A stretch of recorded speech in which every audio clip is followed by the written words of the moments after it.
In light of the tragedy that occurred yesterday in Uvalde, Texas, which is about 7 hours south of me, as an educator, it makes me wonder what is my role as an educator? When kids come into my room, what is my place? Okay, I'm supposed to teach. I get that. You get that. Whether it's reading, literature, math, science, whatever, I'm supposed to teach. I'm also supposed to teach them to be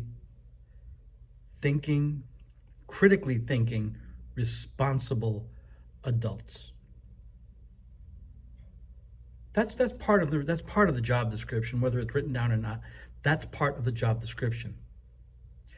If children are not behaving in a certain way, if they're not thinking in a certain way, if they're not navigating life a certain way, navigating their social lives here at school, it falls upon us as educators to help guide them, to teach them, to educate them so that they can take these skills and transfer them to the real world beyond the walls here. But is there more to that?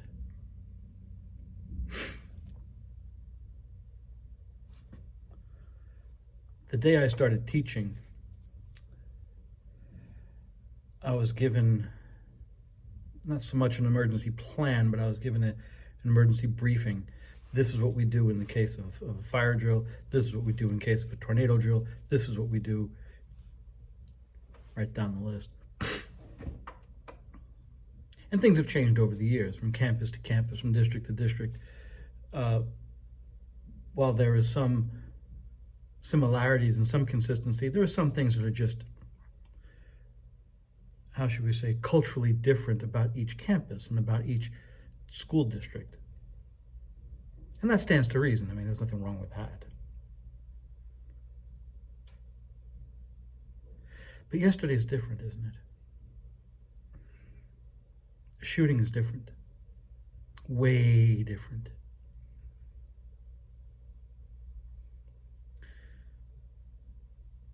You know, when we started doing drills for lockdowns, I'd always professed, always, from day one, and even day one of the school year when I'm in the classroom giving the students a quick briefing and lesson on what to do in certain situations, I tell them that when in doubt, seek me out,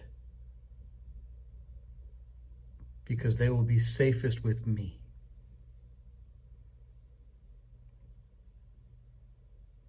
Now, to some people, that sounds like a platitude.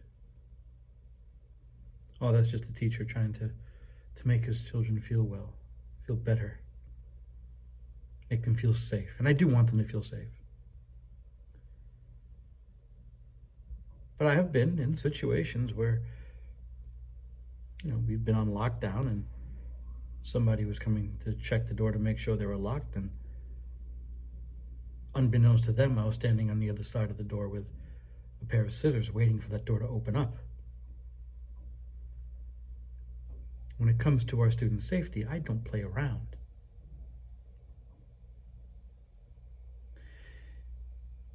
And if you're an educator, if you at any time in your life spent time in a classroom such as this, you need to be prepared for that. I'm not saying we want it to happen. You'd be stupid to want it to happen. But when a town of about 15,000 becomes ground zero for a horrific, violent act, then those of us who are in large districts need to be aware, hey, this could be us. This could be you. It could happen to your children, your grandchildren.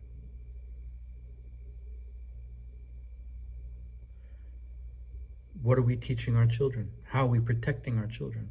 We have to send them to school. That's part of being a responsible parent, a responsible adult. We send our kids to school, right?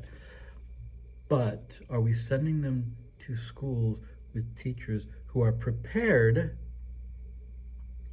to protect your kids?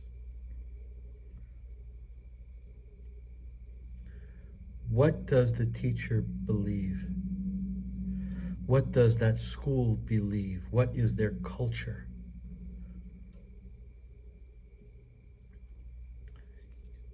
My very first students, my very first classroom students, are now about the age I was when I started teaching. Which means they're in their 30s. They trusted me with their lives. And I would expect that when they send their kids to school, that they are now trusting those teachers with the lives of their children.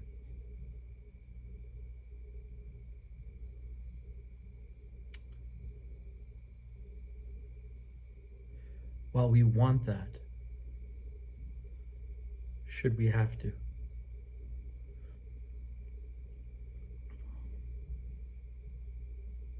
In other words, I'm willing to take that responsibility. I am 100% willing to be the man that I am. Not speaking for anyone else. The man that I am, to do what is necessary to protect my students. I am prepared to do that. Because they're my kids. My kids. When they have troubles with their parents, they come talking to me. When they have troubles with their friends, they come talking to me. They're my kids. They don't carry my DNA, but they're my children.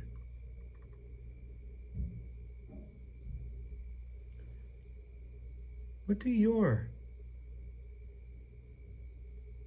children's teachers think?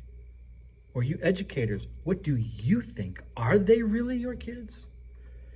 When you look out and you see one of them not feeling their best, not doing their best, even if they're never doing their best, does that cause you to throw your hands up and go, I give up on that one?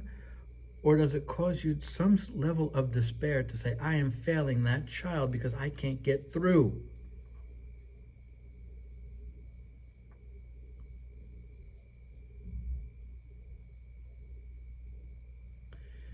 I don't have an answer. What's right? What's wrong? I don't know. And this is really just the ramblings of an educator who's reflecting on the last 24 hours of, well, not even 24, because I learned about it probably 18 hours ago.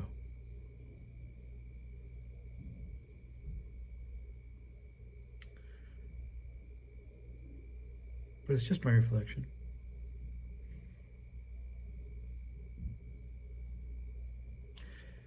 Teachers, administrators, this is what keeps us up at night. This is what makes your good teachers good teachers. And I want to tell you something. This morning I woke up, got dressed, walked out the door, my normal commute to work, sat my butt here in this desk, logged onto my computer, got everything going. And of everyone on this campus, everyone, nobody asked if I was okay.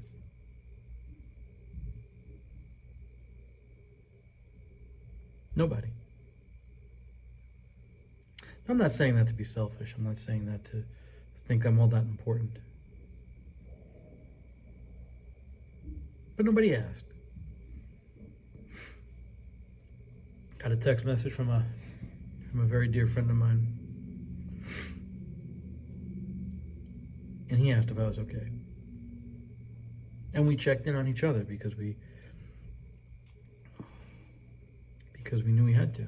I hate those lights, don't you? Go on. Ah. Maybe they won't cooperate.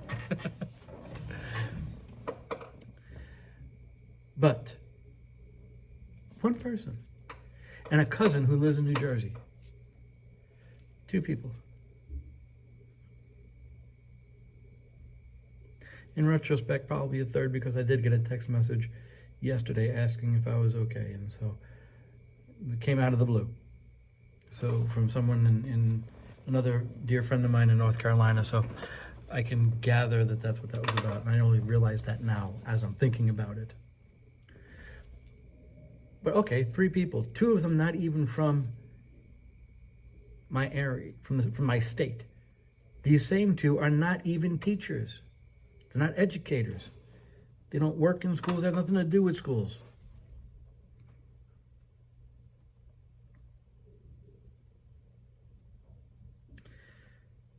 Administrators. While it is up to us, your staff, to maintain our own self-care,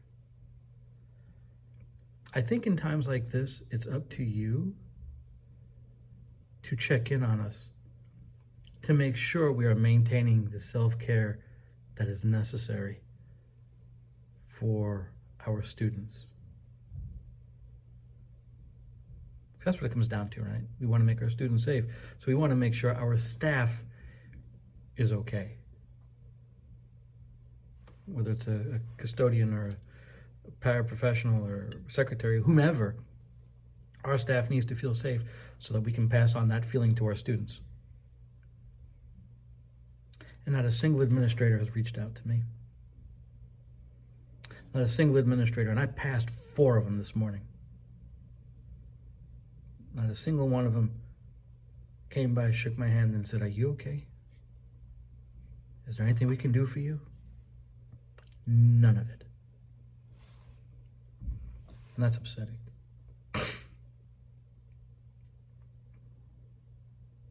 Now I have reached out to teachers around me as I've seen them. I'm not going to go bother them, but I saw them in the hall. "Hey, how's it going? You okay?" And they know exactly what I'm talking about because they go right into, "Yeah, I'm okay, but that was scary," or, "I was up all night thinking about it," or whatever. All it took was, "Hey, you okay?"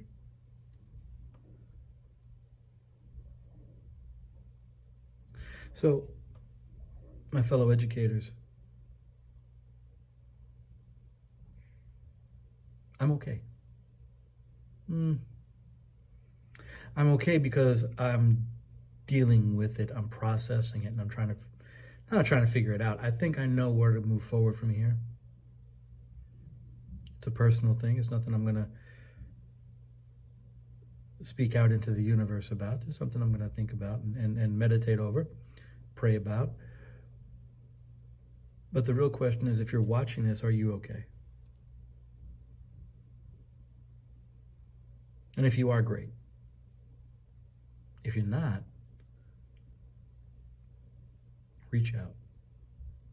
You're not alone. We're in this together.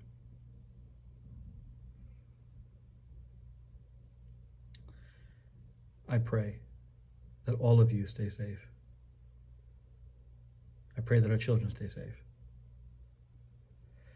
And as summer quickly comes upon us here in the great state of Texas, we're winding down. We're in our last few days of school. Some of them, today is the last day. I pray that this summer is a reset. That next year is a better year. That next year we'll have, not only will we, the teachers, have better insight into what's going on in our communities and our students, but also we, the administrators, have a better handle of how to take care of our teachers so that they can take care of their students. I pray for all this. I pray for the madness to stop. Most importantly, I pray for the success of our students. Be well and take care of each other.